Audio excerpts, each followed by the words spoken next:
자, 요거 한 장만 가지고 열왕기상을 보도록 하겠습니다. 이것은 키워드고 이것은 현장이고 이것은 주제와 구조입니다. 주제는 분열왕국 망할 수밖에 없는 이유를 설명한 책입니다. 구조는 1장에서 11장까지는 솔로몬 왕국 절반에 해당하죠.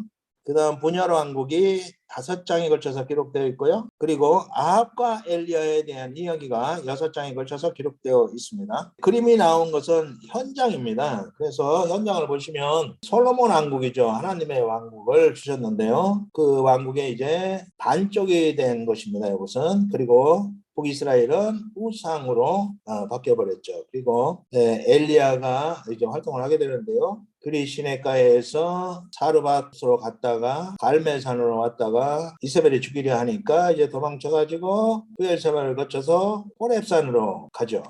구절을 보시면 1장에서 11장 1코스. 그리고 두 번째는 이제 섞여서 나오기 때문에 좀 혼란스럽긴 한데요.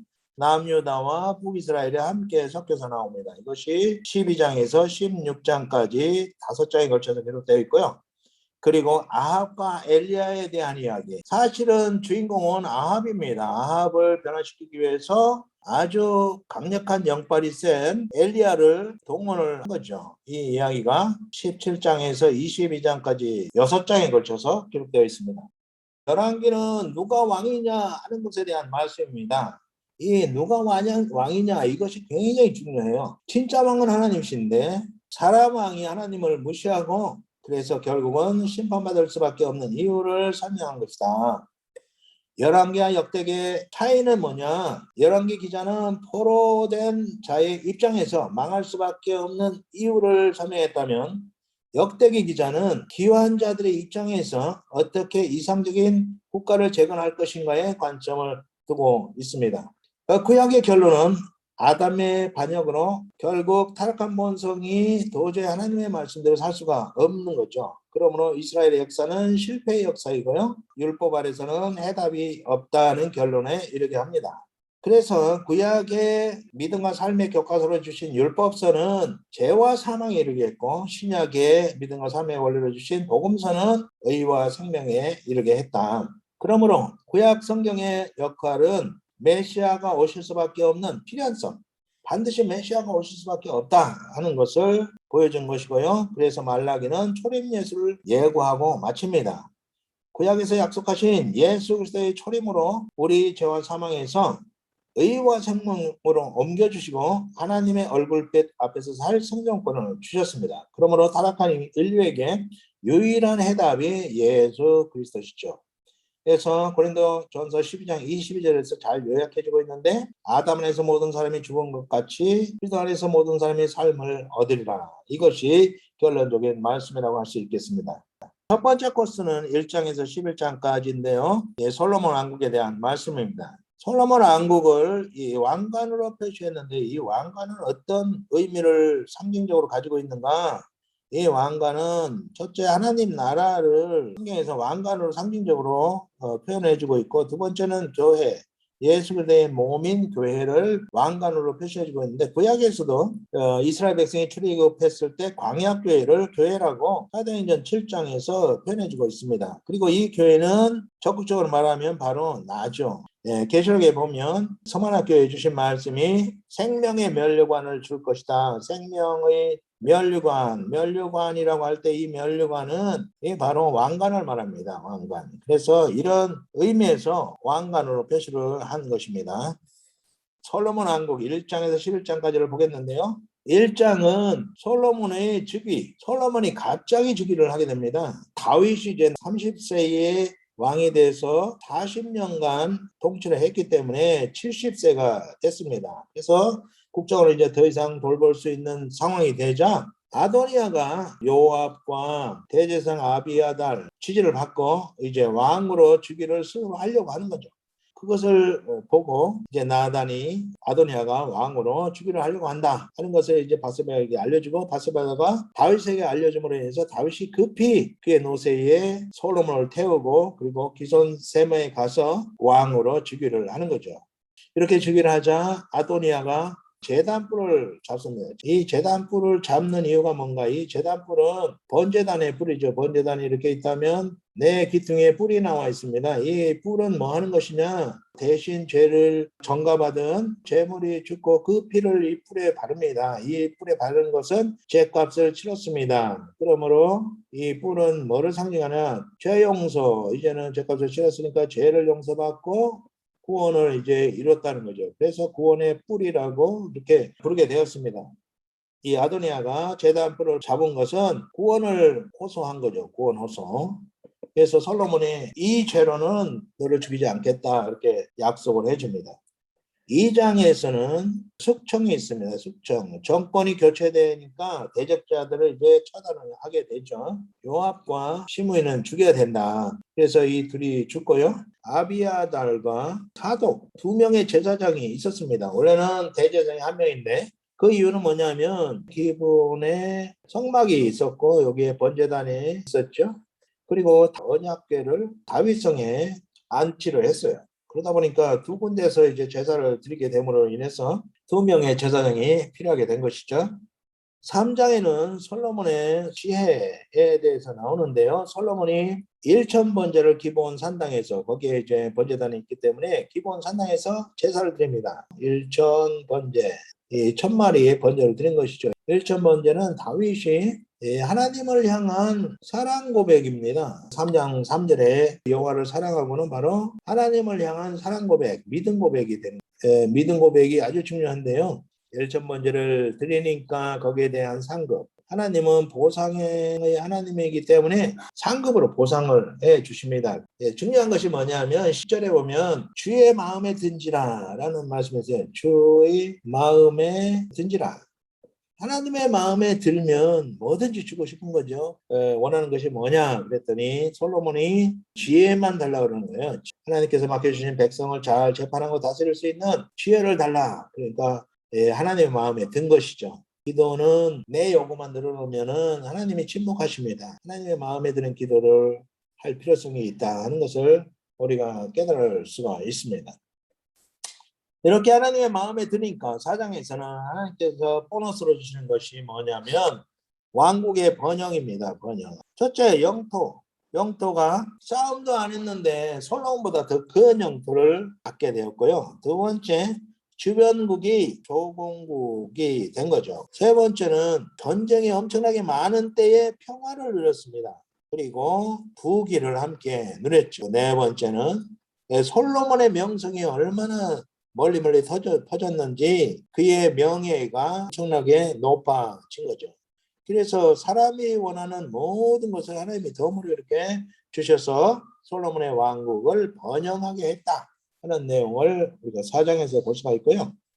5장에서는 성전 건축을 준비합니다. 백향목을 도로에서 가지고 오고 여러 가지 준비를 하는데 3년이 걸립니다. 이 성전 건축에 동원된 인원들이 보면 역군이 3만, 진군이 7천, 돌을 뜨고 다듬는 일꾼이 8만, 감독관이 3,300명 동원이 됐습니다. 이렇게 준비가 끝나니까 이제 성전 건축을 6장에서 하게 되죠. 그래서 성전 건축을 하는데 7년이 걸렸습니다.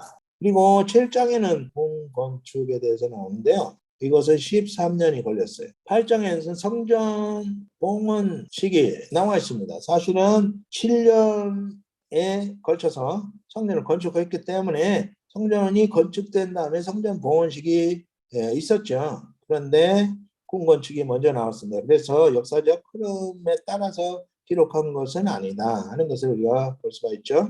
7일간 봉헌식 축제를 열고 그리고 초막절로 7일간을 더 해서 14일간의 축제로 성전 봉헌식을 하게 됩니다. 그리고 성전 봉헌식 때 솔로몬의 기도가 나옵니다. 이 솔로몬이 긴 기도를 하게 되는데 이 기도의 요약은 뭐냐면 이 성전에서 기도하면 하나님께서 들어주십시오. 이 성전을 향해서 기도하면 하나님께서 들으시고 응답해 주십시오 하는 내용입니다. 간단하게 말하면.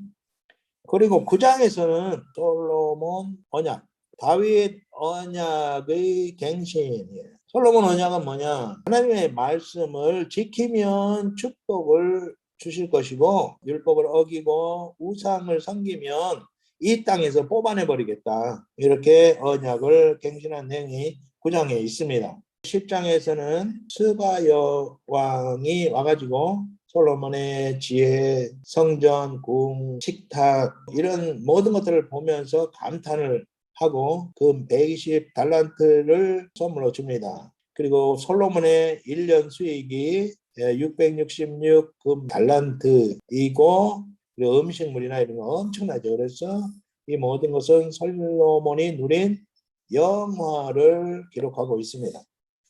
그런데 11장에서는 솔로몬의 타락과 죽음에 대해서 기록하고 있습니다. 솔로몬이 바로의 딸 모압, 암몬, 에돔, 시돈, 헷 이런 등지에서 미인들만 뽑아가지고 후궁이 700, 첩이 300, 1000명의 처첩을 거둔 거죠. 신명기 17장에 왕의 규례가 나오는데 세 가지를 주의할 것을 말씀합니다. 첫째, 여자를 두지 말라. 향락에 빠질 수 있다는 거죠. 두 번째는 금은 백성들로부터 걷어들이면서 자기의 부를 취하는 것이거든요. 그래서 그 결과 솔로몬의 아들 르호보암에게 요구한 것이 너희 아버지 솔로몬이 우리를 너무나 짜가지고 너무 힘들었다. 그래서 너는 그런 강압 정책을 하지 않으면 우리가 왕으로 모시겠다. 그 다음에는 말이죠. 말을 많이 사들이고 말을 많이 가졌습니다. 이것도 하나님께서 금하셨는데 이것은 군사력이죠. 군사력이 강하면 하나님을 의지하지 않기 때문에 이것도 금한 것이죠. 다윗은 정복지에 있는 말을 심줄을 끊어버려서 쓰지 못하게 하면서 하나님의 말씀을 지켰는데 이 솔로몬은 완전히 반대로 한 거예요. 결국은 솔로몬이 망할 수밖에 없는 이유가 여기에 있었던 것이죠. 근데 여기에서 이제 중요한 것이 솔로몬이 그러면 어떻게 되었을까? 솔로몬이 또 우상숭배죄는 용서받을 수 없는 죄죠. 그러면 솔로몬이 구원받았겠는가? 이 문제가 상당히 궁금한데요. 열왕기에서는 하나님께서 심판하실 수밖에 없는 이유, 심판의 이유를 말하고 있기 때문에 솔로몬이 타락하고 죽은 것으로 끝나고 있습니다. 솔로몬이 인생 말기에 기록한 전도서를 보면 그가 모든 것을 누리고 하는 말이 뭐냐면 헛되고 모든 것이 헛되다. 뜬구름 인생이다 하는 것이 초반에 나오는 내용이에요. 솔로몬이 화려한 인생을 살았던 것에 대한 솔로몬이 자기의 인생을 평가한 것이죠. 여기에 대해서 그러면 우리 인생은 이렇게 헛된 인생이냐? 결론적으로 인생은 뭐냐? 인생은 하나님이다. 결국 하나님께 온 인생은 족하다로 끝납니다. 족하다. 그리고 뜬구름이 아니라 존귀한 인생이다. 그래서 이 솔로몬은 결국 이 헛된 인생을 살다가 하나님을 소유함으로 족한 인생, 존귀한 인생으로 바꿔지는 그런 내용을 간증처럼 쓴 것이거든, 이 전도서가. 이 내용을 볼 때 솔로몬은 회개하고 다시 하나님 앞에 돌아와서 하나님을 소유한 인생으로, 족한 인생으로, 존귀한 인생으로 마감하지 않았겠는가, 이렇게 추측을 해볼 수가 있습니다. 두 번째 코스는 분열왕국입니다. 분열왕국이 5장에 걸쳐서 기록되어 있는데요. 이 분열왕국은 남쪽은 그대로 예루살렘에서 솔로몬의 아들 르호보암이 왕으로 취임하게 되죠.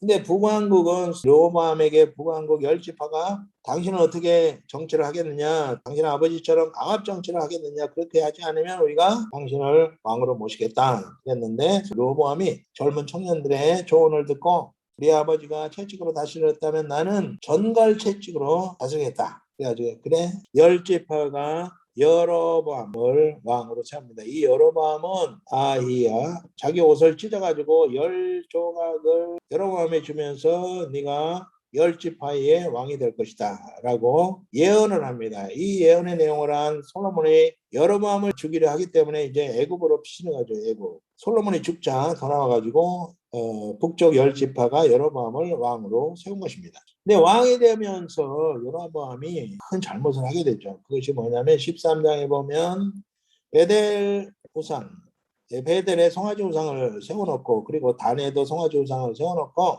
너희가 절기를 지키기 위해서 예루살렘에 갈 필요가 없다. 너희를 애굽에서 인도한 신은 바로 이 송아지다 하면서 이 송아지 우상을 섬기게 되는 거죠. 13장에서 송아지 우상에게 분향할 때에 남쪽에서 한 선지자가 와가지고 요시야, 다윗의 후손으로 요시야가 나가지고 이 제단을 완전히 진멸할 것이다 라고 예언을 합니다. 그러니까 이 여로보암이 열받아가지고 저자를 잡으라 하실 때에 손이 막이 되고 제단이 갈라져가지고 죄가 쏟아지는 그 일을 통해서 이 예언의 확실성을 보여준 것이죠. 한 번 더 보여주는데 이 남쪽에서 온 이 선지자에게 밥도 먹지 말고 바로 돌아오라 메시지만 전하고 오라고 했는데 베델의 늙은 선지자가 이를 속여가지고 하나님께서 너에게 먹고 힘을 얻어서 가도록 했다. 그래가지고 그 말에 속아가지고 먹고 가다가 사자에게 물려 죽는 사건을 통해서 또 한 번 예언의 확실성을 보여주게 됩니다. 그리고 14장에서는 이제 남과 북쪽에 다 같이 나오죠. 북쪽에는 여로보암의 아들이 병에 걸립니다. 살지 죽을지 생사를 한번 아히야 선지자에게 가서 물어보라 하고 자기 부인을 보냅니다.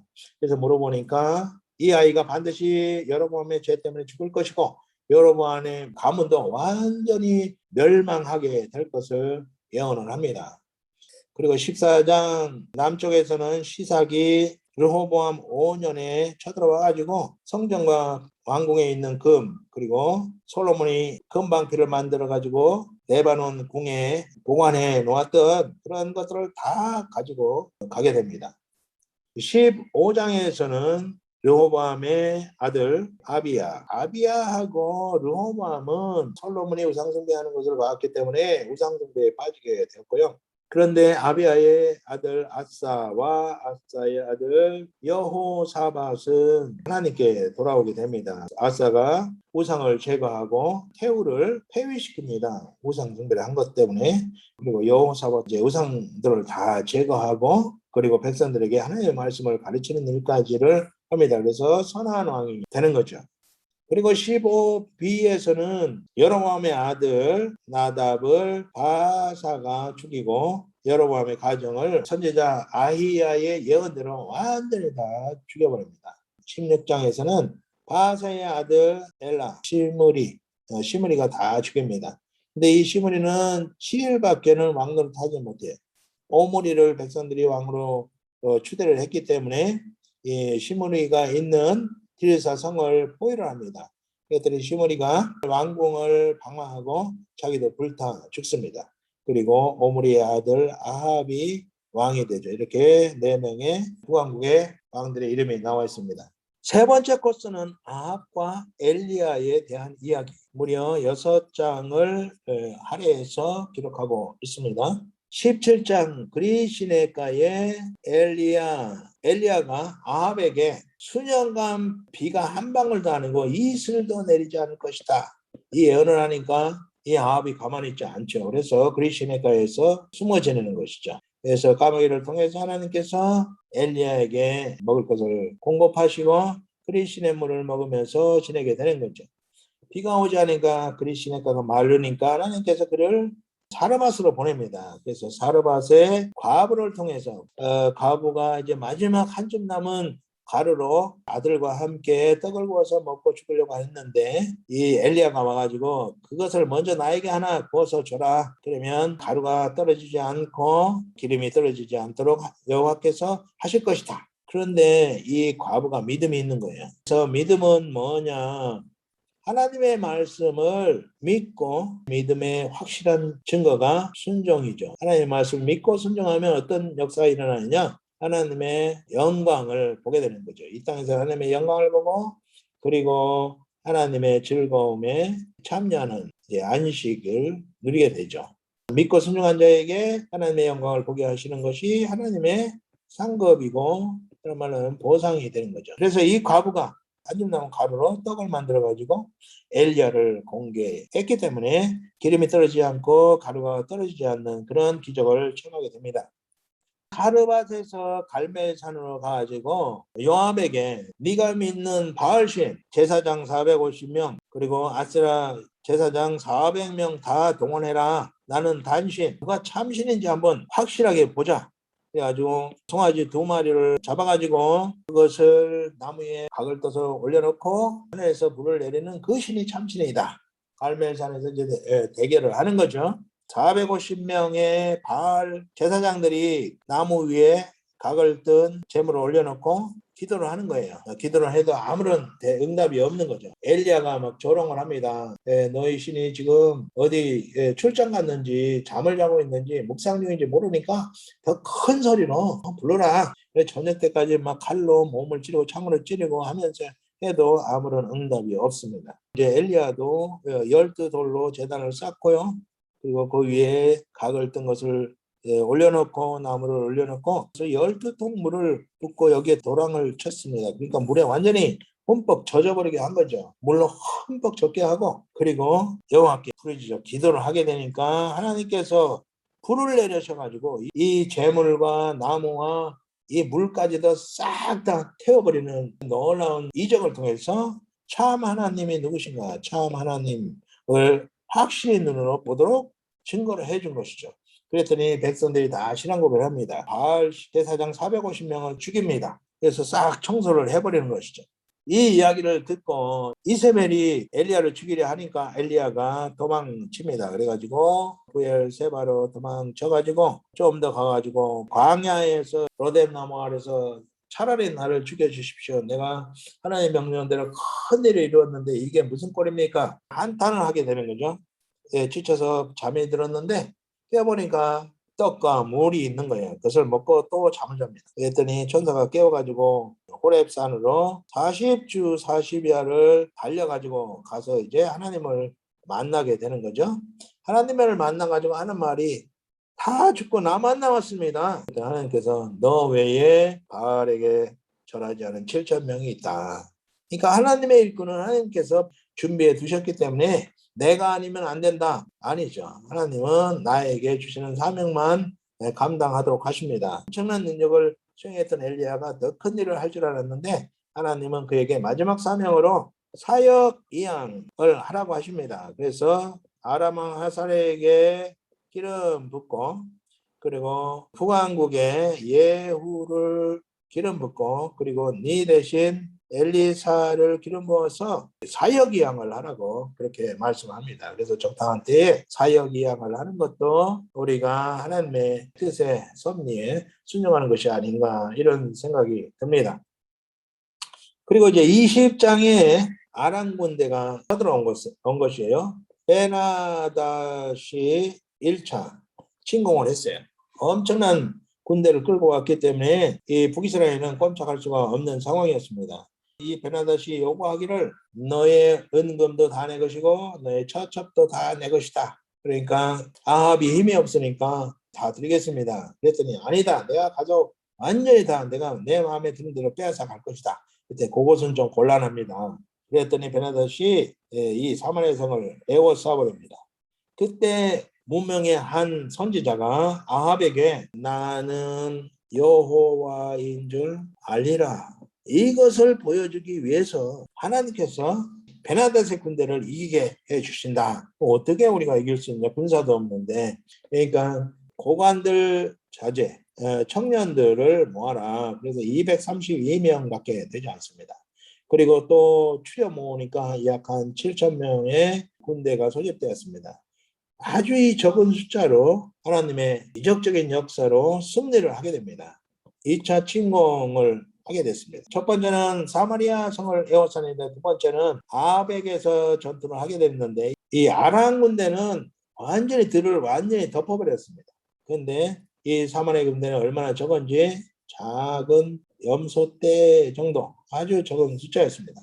그럼에도 불구하고 하나님의 은혜로 내가 용한 줄 알리라 하는 이 말씀을 증거하기 위해서 2차로 승리를 합니다. 그런데 승리를 하고 나니까 이 베나닷을 죽여야 되는데 죽이지 않고 베나닷을 살려보내 줍니다.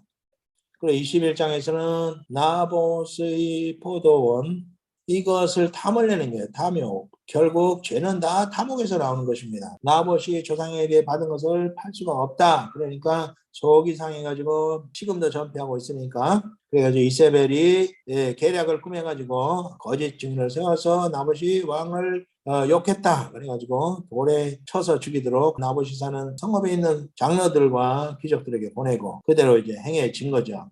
그래서 이 나봇의 포도원을 차지하려고 아합이 갈 때에 엘리야가 예언을 하게 되는 거죠.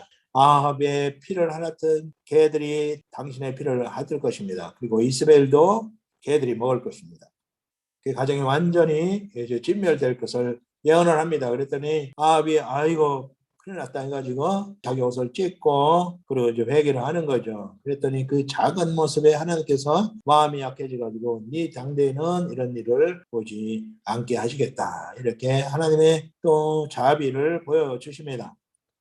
22장에서 이제 아합을 죽여야 되는데 누가 그 아합을 죽이게 할까? 길랏 라몬 전쟁에 가도록 하기 위해서 400명의 선지자들이 다 승리를 예언을 합니다. 그런데 미가야만 아합의 죽음을 예언을 하면서 천상회의 환상을 보게 되죠. 그래서 한 영이 아합을 속여가지고 선지자들 입에 거짓말을 하는 영을 넣어가지고 아합을 꾀가지고 전쟁하게 하겠다. 그 말씀 그대로 이제 아합이 전쟁을 해가지고 자기는 왕복도 벗고 변장을 했지만 우연히 쏜 화살에 맞아가지고 아합이 죽습니다. 그래서 아합의 죽음으로 결국 가장 악한 왕 아합이 하나님께서 여러 차례 긍휼을 베푸셔서 회개하고 돌아올 기회를 주시고 엄청난 이적으로 내가 여호와라 증거하셨지만 그는 회개하지 않고 결국은